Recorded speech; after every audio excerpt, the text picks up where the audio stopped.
don't know about the Mars thing. I know our government would like to see us go to Mars by 2040. But I also think there's a lot to learn about actually living on the surface of another, planetary object.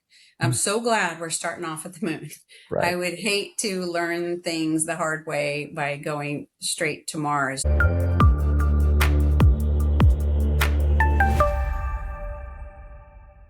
In this, the new golden era of space exploration, we need the best in class to be there for us and help us explain things. No one better than a bona fide NASA legend to show up and help SmarterUmedia get smarter about life, the universe, and everything. We get it all today, all of it. Ginger Kerrick is the Chief Strategy Officer of Barrios Technology and has so many stories. I'm not going to get into them yet. We're going to get her quick online. Ginger, welcome to SmarterUmedia. Thank you. I feel smarter already. Thank you for having me, Steve. Well, as long as you have that extra jet fuel to get into this, we're going to take you straight up right away to our friend, the chicken timer, who will not be too imposing, but will let you in 2 minutes make me smarter today. So, Ginger Kerrick, make me smarter. I'm going to make you smarter about Artemis, specifically the campaign to the moon. We recently had the Artemis 2 crew go around the moon and return safely to Earth. Some people were wondering why they didn't go ahead and go to the surface of the moon. So the thing you're going to learn today is that capsule, the Orion capsule, cannot go to the surface of the moon.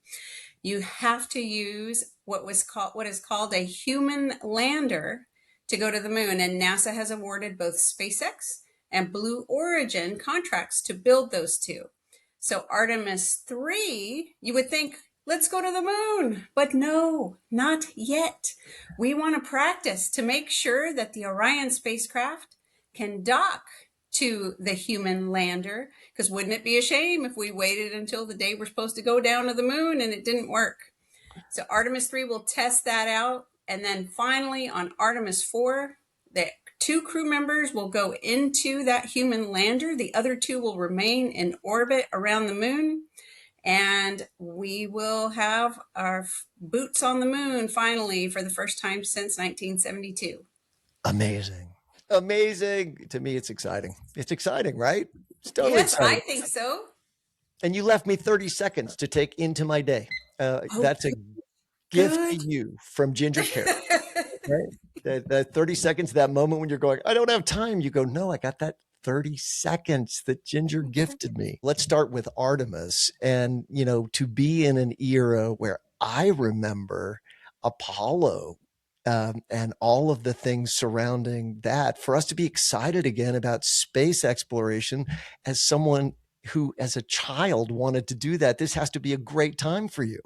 Oh, it is. I tell people I didn't get to see the Apollo, but I was in the womb. I was in the manufacturing process. So I tell my mom she stood a little too close to the TV, and that's why all of this was just part of who I am. So I'm super excited. It's the first time in a while, I feel like, that we have sort of all celebrated together this moment of exploration that I think is at the core of maybe what humans are.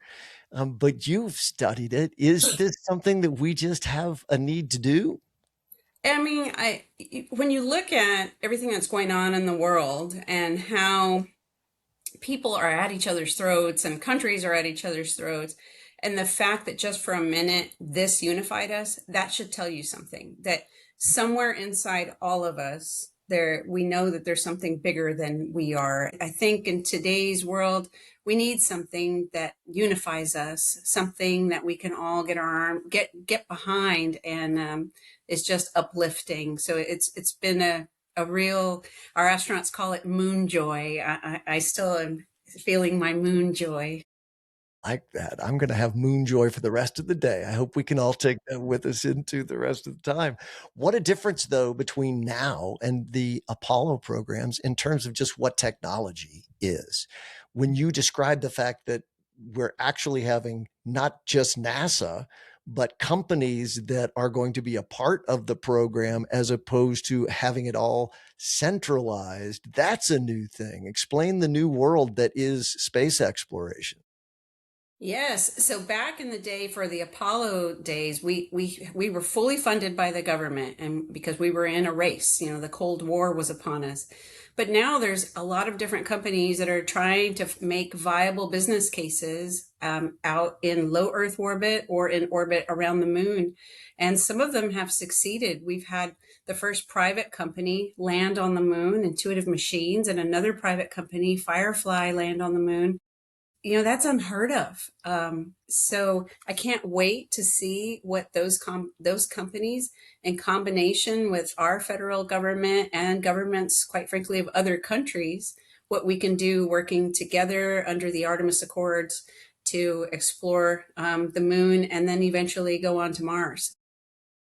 I'm going to ask the question way behind the question, underneath the question, which is why? Why do we do this? Why? We silly humans. What are we doing? What do we do? Why do we do? Why? People always ask that, isn't there, shouldn't we be using our tax dollars better? Well, you know what? I'm sitting here holding an iPhone. You're welcome. Next time you get in your car and GPS navigates you somewhere, you're welcome. There are so many things that investment in a space program can provide the average American. So even if you're not like me, and I'm motivated by, I want to explore, I want, it is within me. Even if you're not motivated by that, be motivated by all of the benefits that you have received just from investing in human space exploration. Oh, 100%. I was asking a different why question, but that question's a great one to answer, which just is not understand basic research investment, not just in space, but in everything. Yes. Anything that surrounds us, we don't often give any real credence to the fact that almost all of it came from pure raw research to try to improve our knowledge about things, right? Universities and places that help that happen. My why question was just, what's it in us? What's that thing, that itch, the thing that you and I have? And if you don't have it, I'm sorry. I apologize that you don't, because you're missing out. But what is that thing, the itch to get out and explore? It's hard to describe to people that don't have it, but for me, it's happened when I was little, and I remember being able to crawl. I couldn't wait to get out that front door to see what was happening out there. I remember breaking one of the latches, and my mom didn't even know I was outside, but I needed to be out there. And for NASA, I've had the opportunity to participate in so many firsts. And it just, that feeling of being the first one to be able to do this, being the first one to be able to do that. We wouldn't have the United States of America for the last 250 years if we didn't have somebody that had that within them to go off and see, let me get in this boat and head west and see what I can find. The whole thing, right? It's the whole Yes. thing. There are three times, as I understand it, at least at NASA, that you made history in that esteemed organization that I wear shirts, with their brand. What were those three times, and which one of them maybe was least expected for you and meant the most? Well, let's see. So my first, I became NASA's first Russian training integration instructor. And you may think, okay, that's a long name. What did you really do? Well, I got shipped off to Russia because the commander of the first crew was angry. He was very frustrated about the lack of integration between Russia and the US in building the space station.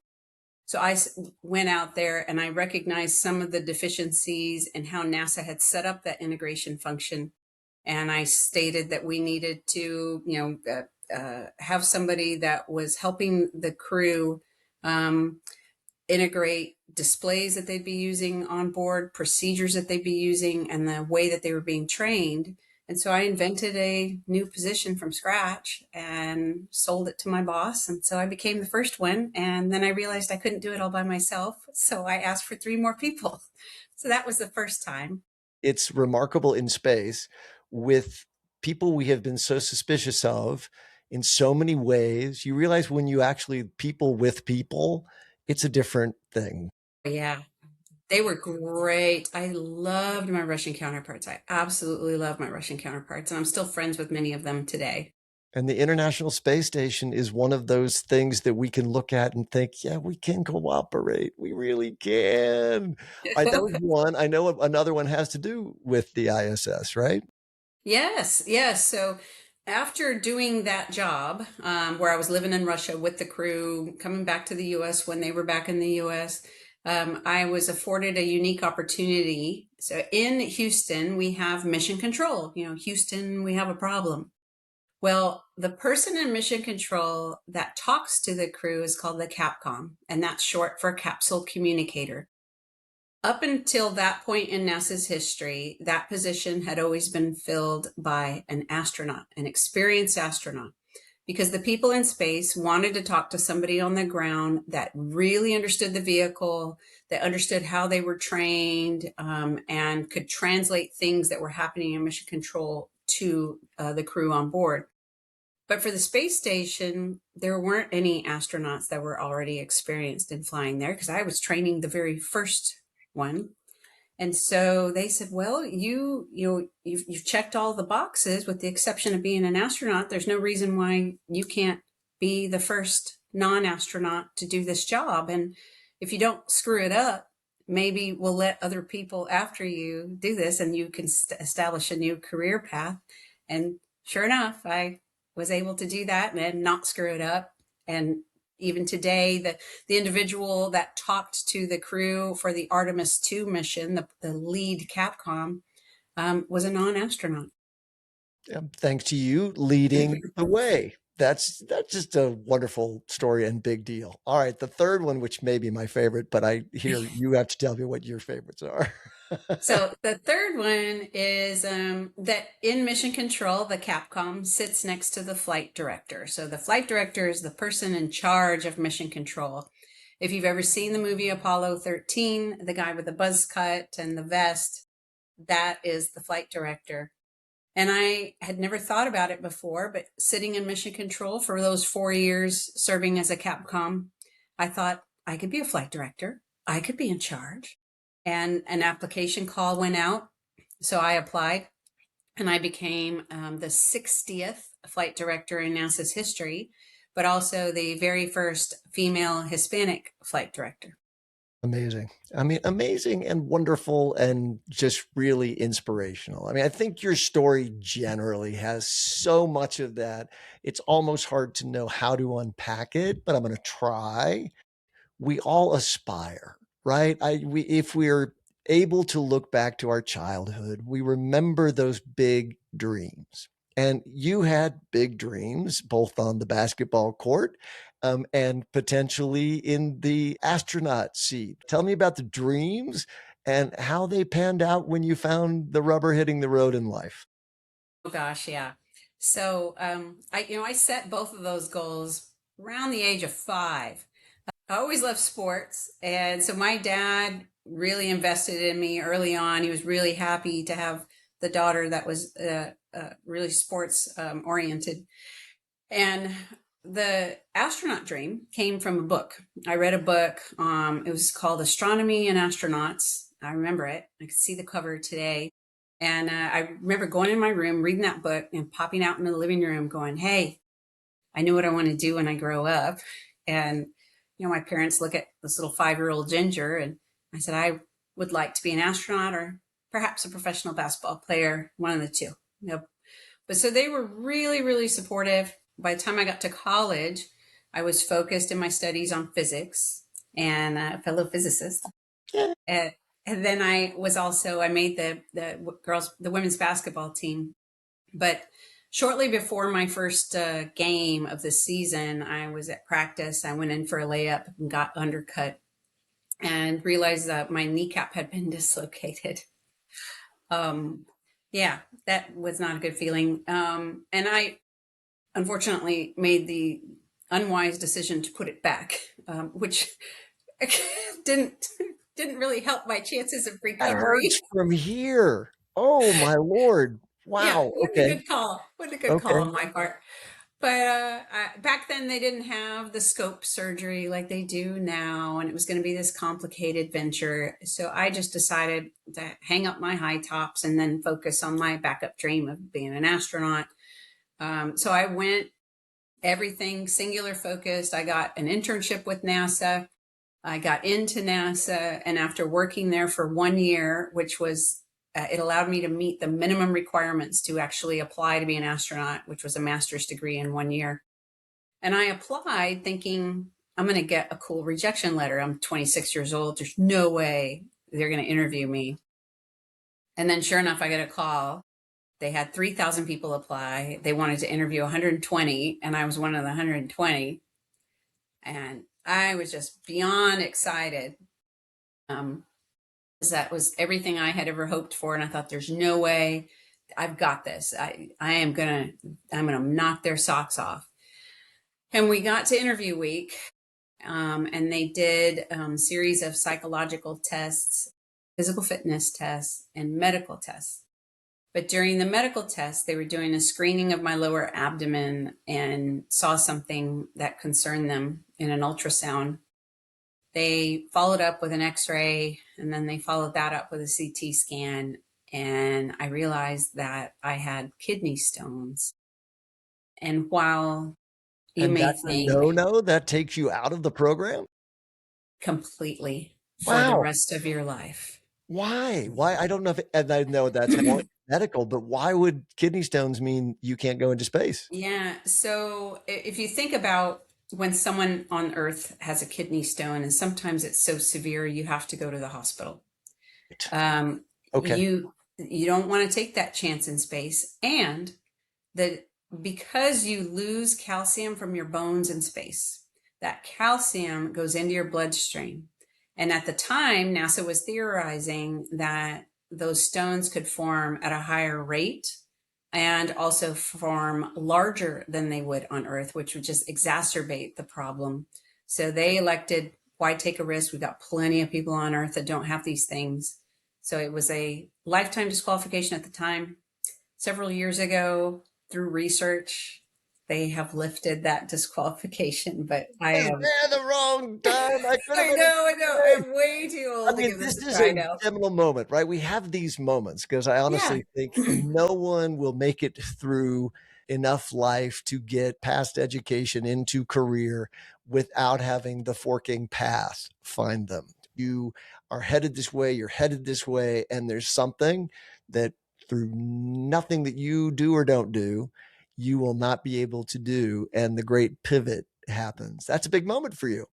Yeah, it was a huge moment for me.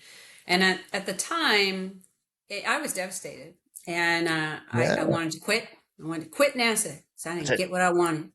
Yeah. And then I realized that, all right, maybe I'm 26 years old and I don't know everything yet. At the time, I was teaching astronauts. I didn't know that was a job, until I got to NASA, and I was enjoying it. So, but I'm going to quit. I'm going to quit so I couldn't become an astronaut. And I thought, or I could act like a grown up and I can say that there's nothing I can do to overcome this.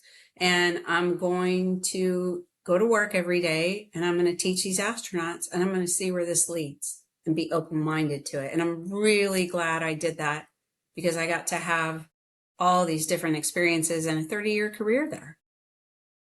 To be the flight director, to be the person, if you go, and your first internship was at the Johnson Space Center. So that Yes. internship you're talking about, and if anyone's not gone, you should find a way to make a pilgrimage to the Johnson Space Center because it's an amazing thing to see, talk about technology, what the control center looked like then when they're putting those, and it is so impossible to imagine that they did what they did, isn't it? It is to me. But yeah, it's when you see it and you look at what we have today, even just how they communicated with each other in there. It was basically those big tubes at the bank. That's how they would say. There was no email there. So it was amazing what they were able to accomplish with the technology they had. Yeah. And yet that happened and we stopped. And we know why we stopped, but you could tell us why we stopped. Why did we just stop? Yeah, well, if you look at how much that budget was, it was a significant percentage of our overall budget. And we'd proven a point. We got there first, and we were able to learn a lot and bring a lot back. And the nation just had other priorities at the time. To get down and dirty, Sputnik, the Russians managed to make the first manned space flight. Yes. We were behind. John F. Kennedy stands up and says, "We're going to the moon." We go to the moon, we look over our shoulder, and Russia is not there, so we stop. Is that kind of it? That's pretty much how it went down. Yes. I called this the new golden era of space travel, which it is. But explain to me what the forces are in your mind that seem to be taking us to that new golden era. Oh, I think it's just the fact that there's a lot. Before, it was just NASA. And they're the only one. If you wanted to go into space, that's who you had to go through.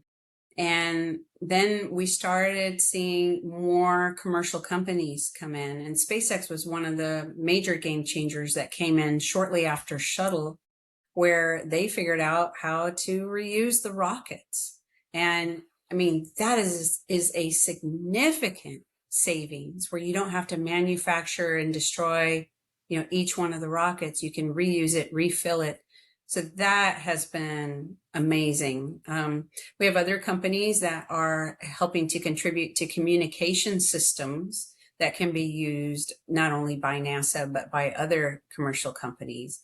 And then just the competition itself, like Intuitive Machines is a local area company here that my company partners with. And they were the ones that landed on the moon first. But if you walk into their facility and you look at the people manufacturing, putting together this spacecraft, they are children and I say children because I'm 50 something. They look like you're walking from in community college, a local community college, and they're sitting there with their rivet guns and putting together this spacecraft. And when you look at the insulation on the spacecraft, it's not a multi-million-dollar thing. It's the inside of a Columbia jacket. They partnered with Columbia to help insulate so there's all these innovative things now that are coming to bear based on the competition that is available in the space industry. It's amazing.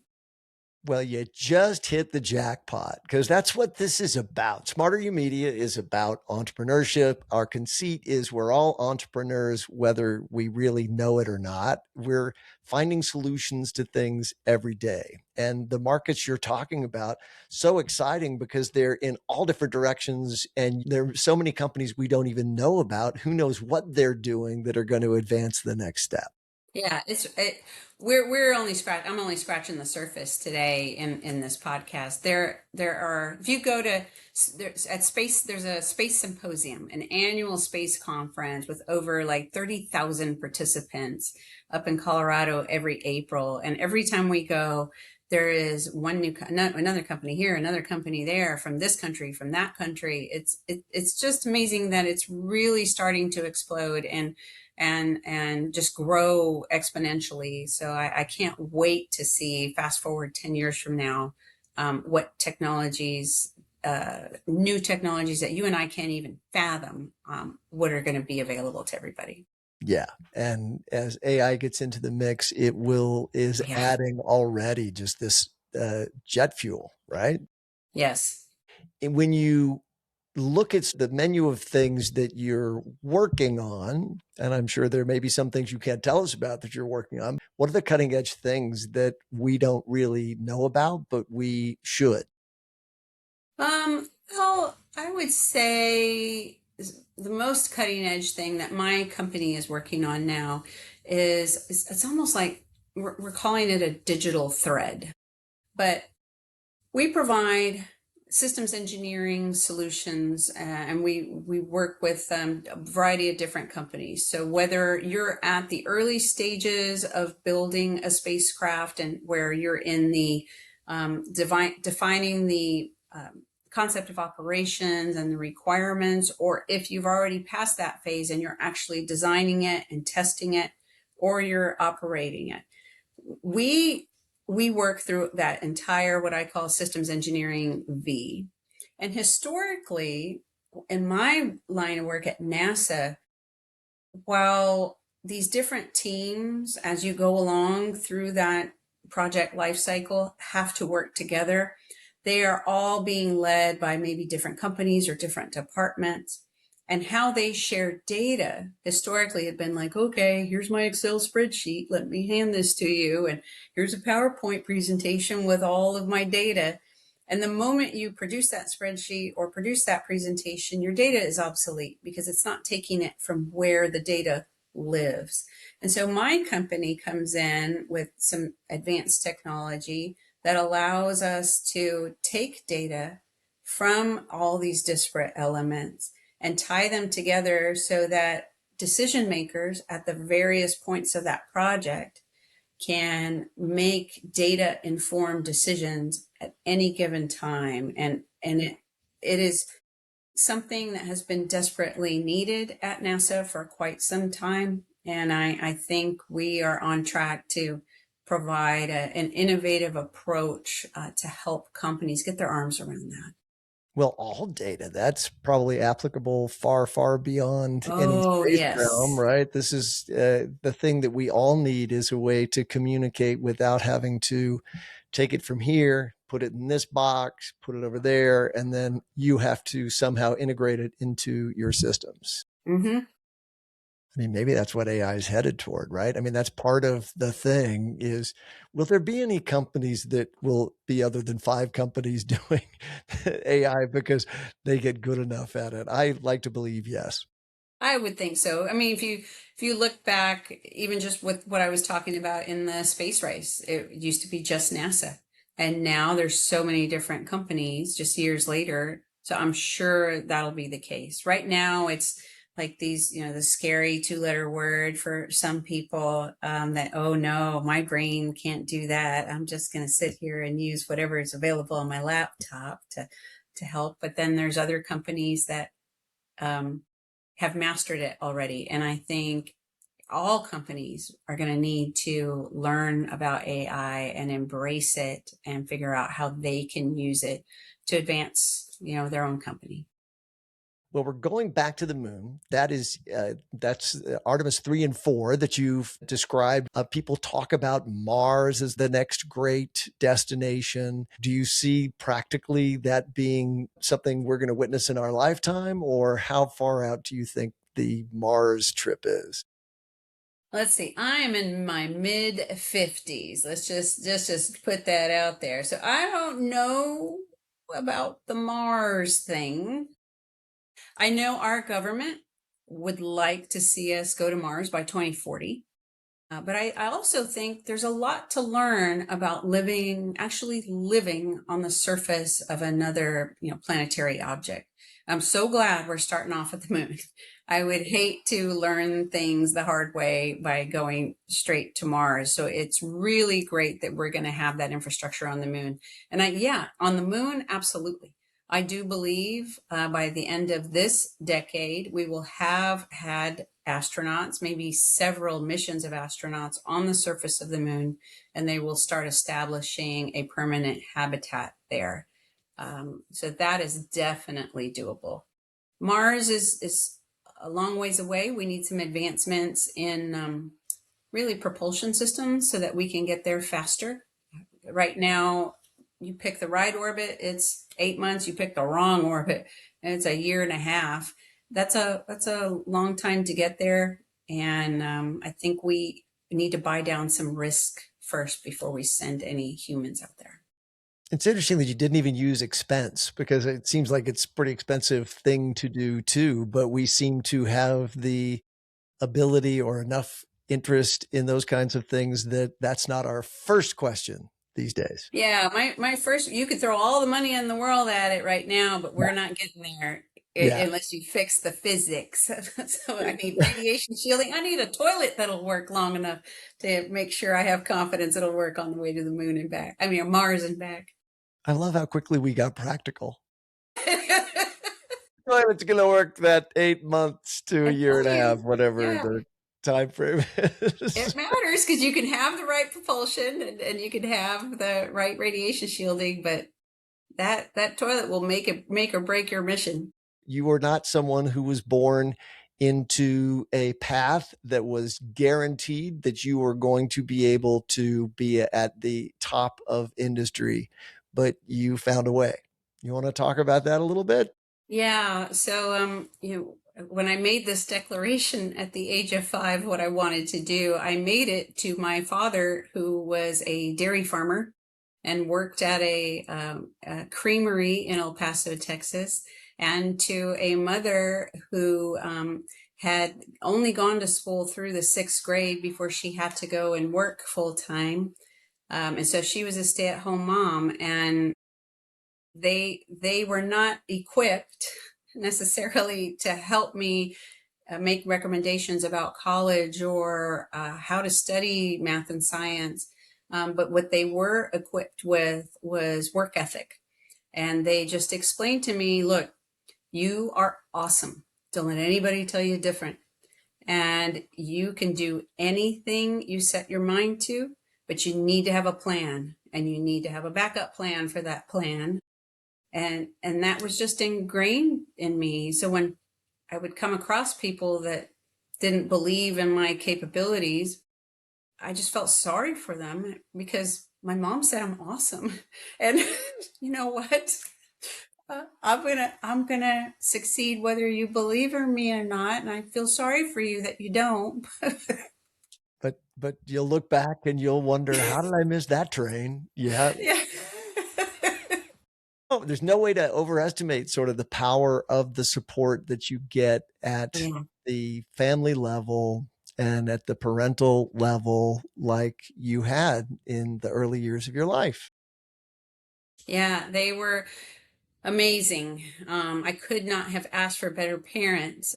And even, when I was 11 years old, that two-parent dream didn't last very long.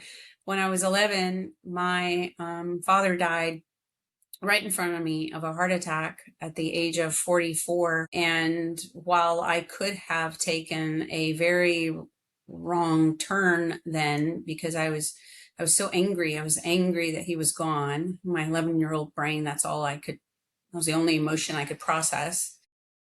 But my mom, stepped it up. So she hadn't been working. And so she got a job at my junior high school so she could keep an eye on me. I thought, really, Mom, you couldn't find it anywhere else. But I'm glad she did it because I needed someone to keep an eye on me and keep me on the right track. And she met all of my teachers and had conversations with them. And she's Ginger special. You got to keep her entertained. She gets bored very easily, and let me know if you have any trouble with her. And so it was perfect, actually. And she made sure that I stayed on the track that she and my dad had intended all along. When we encounter the big walls that show up, I mean, it's a part of life, and find a way to get over them or through them like your mother did and like you found a way, it inspires us because we're all going to hit them. And there are people out there who may see this who have that sort of, I just now have to stop because of fill in the blank. And, if you don't stop, it leads to amazing places. It does. It does. And I think people underestimate themselves. We are, us humans, we're a strong breed, and we can tolerate a lot of pain and strife and suffering and still power through it and come out on the other side. We're very resilient. So I always tell people when they're faced with something and they feel like it's the end of the world, just to think back to a time where they thought that too. And somehow or another, they pushed through that and believe in themselves. Yeah, you've done it, not just somebody else. You've made it through things that maybe at the time you didn't think you could. That's great advice. Yeah, yeah. And we all have that. We all have those stories. Your father had gone to Texas Tech, but did not graduate, and you got a very nice offer. You made a decision not to go to the place that you got a swanky scholarship to. That's an interesting choice, I think. Yeah. So I worked, part of my mom's reprogramming of me was after my dad died, she explained to me that the only way I was going to go to college is if I got a scholarship. So I made sure to dedicate myself to sports and to academics so I could get a scholarship. And I wound up getting a lot of different ones, but the one I had my eye on was at UT Austin. And Great it school. was a 5-year full ride where I could study aerospace engineering. And at the time, Jody Conrad was coaching the Lady Longhorns, and they were winning. And I thought, oh man, I could walk on. This is going to be great. I'd already paid my dorm fees. It couldn't have been within a week of when I was supposed to leave, where I just, it didn't feel right. And I told my mom, I said, I do not trust myself to go away to school. Well, I was only 17. I'd skipped the first grade. And my mom kept a real tight leash on me when I was in school. So I had this mental image of myself going, out to 6th Street and losing it. Ooh, yeah. And I told my mom, I don't want to disappoint you. I don't want to disappoint my teachers. It was in the paper that I was going. And she just said, you know what? Don't worry about anybody else. You trust your instincts. If you think you're going to go over there and screw this up, you're going to go over there and screw this up. So you've got another scholarship right here at University of Texas El Paso. You can go there and everything's going to be fine. So that's what I did.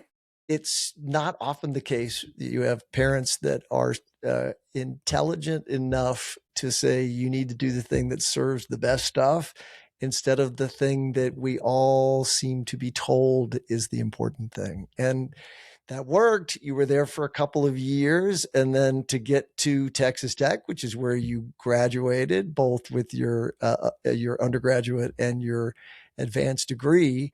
That was not an easy transition either. You had to ask the No. impossible question and find a way. After my first year of college, particularly after I blew out my knee, I thought, okay, I'll do one more year here and then I want to transfer. I want to go somewhere. And I decided Texas Tech because my dad had gone there but never graduated. And I thought this will be my way of honoring my father. But again, I still don't have money for school. What I did have was a 4.0. So I started writing letters to the chairman of the physics department, and then followed up with phone calls. And finally, his name is Dr. Borst. Dr. Borst asked me and my mom to come out just for a visit. So we go out there, and I met him face to face, and I'm like, here's the deal. I've got a 4.0. I want to work at NASA one day, and I really want to come to Texas Tech, but I don't have any money at all. I have a couple of part-time jobs at home. I am willing to do part-time jobs if you can just, I don't even know where to look. If there are scholarships, I would assume there would be for someone with a 4.0, but can you point me in that direction too? Just any help you can give me would be greatly appreciated. And he sent us off on a tour of the campus, and he says, let me see, you guys go tour the campus for a couple hours and I'll see what I can do. And by the time we came back, he had 3 scholarships and 2 part-time jobs. And I did the math, and it was everything I needed for my junior year In 2 hours. in 2 hours. So I don't know. There are lessons and then there are lessons. And the one that is sometimes really hardest for people to really have sink in is asking. And Ask for help. for you to openly and honestly be able to ask for someone to do something, that gives them an opportunity to do it. And people do. Yeah, people do. And I always tell people, you're not going to find those people everywhere, but I found them at Texas Tech, and I found a lot of people like Dr. Borst at Texas Tech. And Dr. Borst and I have stayed in touch. That was back in 1989. We stayed in touch all these years. And when I finally got married in 21, I called him and he came to the wedding and he honored me with a father-daughter dance. Oh my So gosh, you can make me cry yeah, now. That's so sweet for yeah, you. I mean, what a beautiful thing to ask him to do. mm-hmm. That's really extraordinary. Yeah, And because he didn't have to help me. He didn't have to help me, but but he but did. but people do. And I think that's you're right, not everyone does, but if it's the way we get up the ladder. And those of us who care and understand how fortunate we are, we turn back around and help people up the ladder. And I think Yes. that is a huge part of how the whole process continued. Yeah, I always tell people I had so many people help me along my way that, I could mentor tens of thousands of students and still never pay it fully back. And Hmm. we don't pay it back. That's really true. I love that perspective because we can't. If someone Mm-mm. asks you, how do you pay that back? The answer is you can't. You don't. You just keep paying it forward. That is how the world and humans survive together and find ways so that we can do the International Space Station and actually find a way to cooperate and do things because that stuff works. I mean, it works when we work together. So remember, look to NASA. NASA is a great example so often of those things. Every time we have a flyby, I still go outside. It doesn't get old, and I look up there and I think, we did that. We did that. What are the physics problems that you still get confused by and you knock your head against the wall? Because I have some of these. I'm just curious what yours are. Oh man. So I was joking only a little bit earlier with the toilet, the space toilet. So I don't know if you saw it in the news, but we had issues with the Artemis 2 toilet. So for Artemis, for the Orion spacecraft, we take the urine and we add pre-treat to it. So chemical, not physics. But then the physics comes when you have to vent it overboard. And you design your nozzles, you design your line heaters, you design the vacuum system, and it works well in your simulators, and you do some tests, and then it works well, and then all of a sudden, next thing you know, it's iced up, and the heater's not working, you orient the vehicle. So there's all these different things, but it happened the very first time we used our vacuum, our wastewater vacuum line on the space station. It happens on the space shuttle. It happened in the SpaceX one. So it's this, how hard is it? How can this It's be not so rocket hard? science. It is rocket science. It is. You can say it is. You can absolutely say. And it's one of those things that it doesn't matter what happened on the end, that end. It doesn't stop it on the other side. Supply and Yeah, demand. yeah. Just something as basic as just the human life support systems in space. We haven't quite mastered everything yet, but again, this was a test flight mission, and this is what you do. You learn different things, but it seems like for some of these physics problems, we're always learning something new. So maybe we should consider a different approach. There you go. There you go. No toilets, or maybe, but the humans. Without the humans, you don't have the problem. But Yeah, that's kind of yeah, the it was whole fine idea. on Artemis 1 when you just had the little Snoopy doll running around. But Entirely solved the problem without, yeah, that doesn't get you there though. We want to go there. Do you still every once in a while wake up and think, maybe, do you want to get out absolutely. there? Yeah. So there is a company called Axiom that has been flying it's private astronaut missions to the space station. And one of she is my best friend. My best friend, Peggy Whitson, who used to be on as a NASA astronaut, now works for them as a private astronaut, but they sell seats. So my husband, when the Texas Lotto gets up to a certain level, he goes and buys tickets because he says, I want you to have a seat on a flight. So one day I'm gonna win, and I'll buy you a seat, and you can go up with your best friend to the space station. Well, I'm rooting for that lottery win. And, you know, anybody out there who just wants to get Ginger Kerrick and see so that finally the dream, she's done beautiful things for NASA, for the world, and all of that. I mean, this may be the opportunity. So Oh, that would we'll, be we'll funny. put a 1-800 number underneath. Oh, no. Well, I'd one eight rather hundred use the money for dog one rescue. eight. Yeah. And giving scholarships to students. I But I know. will honor my husband if he wins it. I'm like, All right. yeah, Okay. okay. You'll do it in that case. You have dedicated a chunk of your time and life at Texas Tech and other places really to encourage people getting educated. That's a big decision and a big time commitment. Tell me a little bit about those experiences and what they mean for your world. Yeah, as I mentioned previously, I can't give back enough to the opportunity that was given to me, and I owe Texas Tech in particular, a debt of gratitude. I will never be able to fill that cup. So anytime Texas Tech used to call, I'd be there. You want me to go give a talk to the students in the physics department? Okay. You want me to serve on the board for the Alumni Association? Okay. You want me to teach in the STEM MBA program? Okay. And then finally the governor called, and I just about burst into tears when he asked if I would be on the board of regents. And I thought, whoa, yeah, what a wonderful opportunity to give back to Texas Tech. So I can't imagine, even though I'm no longer serving an active role, I'm still going out there. I'm still giving talks. I do the Red Raider road shows every time they come to El Paso and Houston, and I try to encourage parents to send their kids to Texas Tech because they will be well cared for and well educated and be set up for a successful career no matter what they choose.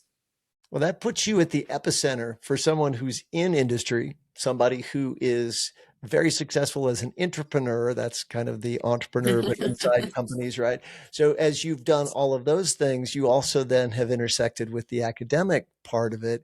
We have so many people asking the questions of what role does education play in our high-tech lives? Nobody better to ask that question.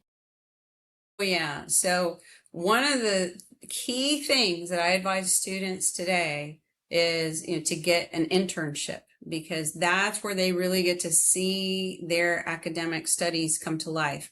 But the other push I'm trying to make is to make sure that universities, not just Texas Tech, I also work with San Angelo, and I've worked with Purdue and UTEP about trying to get industry into the classroom.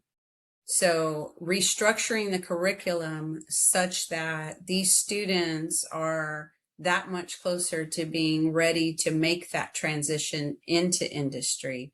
Because before I would get these students and they're book smart, and they couldn't carry on a conversation. They couldn't give a presentation or sell their idea. They had no idea of project management or budget or leadership. And so I think Texas Tech is taking some very deliberate steps to doing that, as are a number of other universities. How do you ease that transition into industry by introducing real world problems, real world people into the academic process? Which is the university adapting like all things must. And I think Yes. sometimes we think since the stream we swam through was a different stream, that it's still the same. And it's Yeah, just not. So all it institutions absolutely is like not. you and your cohorts on the board of regents at Texas Tech, everyone is trying to do, which is it has to be relevant. Education has to be relevant, but it's still unlike anything. I mean, there's just not a time in your life where you'll be able to go, if you can, if you're fortunate enough, to make yourself better equipped for whatever comes. Yes. and not just in the classroom. I learned a lot of life lessons in my part-time jobs and at the rec center at Texas Tech. I don't know how many hours I spent there, but just, the team sports environment. Human spaceflight is a team sport, and I actually look for that on people's resumes. Have you participated in intramurals? Are you part of clubs? Have you done volunteer work? So you get all of that experience at the university. All right, last question before I get, because I would just keep going. I mean, I would just keep going. If you have another 3 hours, I would just keep going. It's like we're talking a little bit of physics, we're talking education. There's a lot of stuff that I'm enjoying. But the first question before we get to the information question that we always ask people is simply time. As you've studied your physics, time, the construct of time and how it intersects with space post Einstein, doesn't that keep you up at night? No, it does not keep me up at night. Makes me nuts, man. It makes me nuts. I thought about it a little bit when we sent our twin, we have twin astronauts, and we sent one up into space, and I'm like, oh, the twin paradox. But but it's really not, since he's not traveling at the speed of light, it doesn't matter. Not really gonna happen. All right. I'm glad you're not tortured by it, but that's No. get a little bit too lost sometimes. Add that to the quantum equation and wow. Poof. Have you seen anything in the quantum computing sector that makes you feel like we're close on that front? I'm just curious. Not yet. Yeah, and I don't follow it that closely because it's not industry ready yet. But not yet. Yeah, I think that's why I asked, because I think in the industries like yours, you would be the first to sort of go, "Oh, that's interesting. I could Yeah, use that," and I haven't felt like it's there yet, but that it's helps. not there yet, but I firmly believe that there are things that are in work today that 10 years from now are going to blow our minds, and we're going to be like, that I never would have thought that possible. So that is going to be something that will yield something of that nature.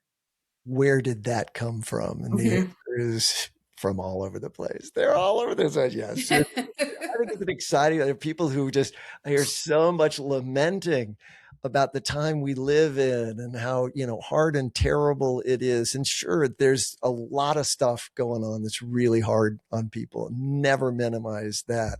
But I feel like this is one of the most exciting times I could ever imagine living. It is. It is. My husband and I were talking about our fathers the other day, and how long it's been since they've passed away. And imagine, my dad, 1981. Imagine if he were suddenly to come back today, computers and cell phones and electric cars, and there's all kinds of things that have changed. So I just know that trend will continue, and we will have our minds blown on a regular basis. Our minds will be blown. I'm also an eternal optimist, and I believe we're capable of dealing with it if we can find a way to deal with it together. Yes, I agree. I agree. Yeah. All right. So the question that we always ask is if you have found in your particular space or just in life generally, places that I can get good information when information that is good seems to be harder to come by. So I am going to tie it back to something I said before.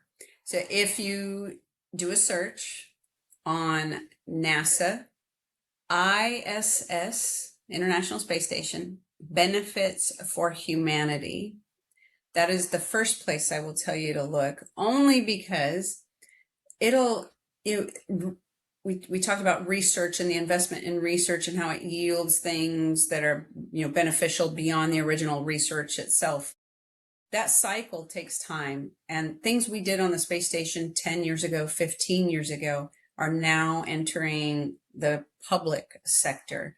And going to that website, you'll be like, whoa, I didn't realize we were this close to finding a cure for breast cancer because of the International Space Station. Or, whoa, my grandma has osteoporosis. I didn't realize there was this new medicine that's available because of the work we've done on So I would go there, but I would also look at NASA's Artemis page, because this is the up and coming, and there's a lot of misinformation out there. I realized when I've done some post Artemis searches, but the NASA.gov website does have a lot of great, reliable information. That's great. Well, it's an exciting time, and this has been delightful. Please come back as many times as you dare to be a part of Well, the thank you crazy. so much. It's been a delight.